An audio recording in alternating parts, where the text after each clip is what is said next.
আসসালামু আলাইকুম।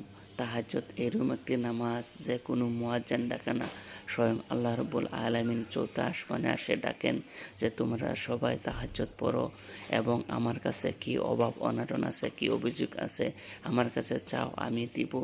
এবং সমস্ত সমস্যার সমাধান একমাত্র তাহাজ্জুদের নামাজের উসিলায় করেই হবে। আল্লাহ রাব্বুল আলামিন কাছে বেশি বেশি দোয়া করা, তওবা ইস্তিগফার করা এবং আমাদের সমস্ত সমস্যার সমাধান চাওয়ার জন্য একমাত্র আল্লাহ রাব্বুল আলামিনের কাছে একদম তাহাজ্জুদের নামাজ পড়ে বেশি বেশি করে কান্দাকাটি করা এবং আল্লাহর কাছে চাওয়া এবং আমাদের মুসলমানদের যেগুলি সমস্যা আছে সমস্ত সমস্যার সমাধান ইনশাআল্লাহ আল্লাহ অবশ্যই করবেন। আসসালামু আলাইকুম।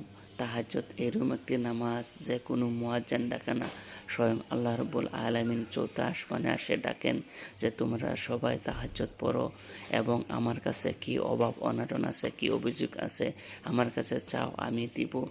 এবং সমস্ত সমস্যার সমাধান একমাত্র তাহাজ্জুদের নামাজের উসিলায় করেই হবে। আল্লাহ রাব্বুল আলামিন কাছে বেশি বেশি দোয়া করা, তওবা ইস্তিগফার করা এবং আমাদের সমস্ত সমস্যার সমাধান চাওয়ার জন্য একমাত্র আল্লাহ রাব্বুল আলামিনের কাছে একদম তাহাজ্জুদের নামাজ পড়ে বেশি বেশি করে কান্দাকাটি করা এবং আল্লাহর কাছে চাওয়া এবং আমাদের মুসলমানদের যেগুলি সমস্যা আছে সমস্ত সমস্যার সমাধান ইনশাআল্লাহ আল্লাহ অবশ্যই করবেন।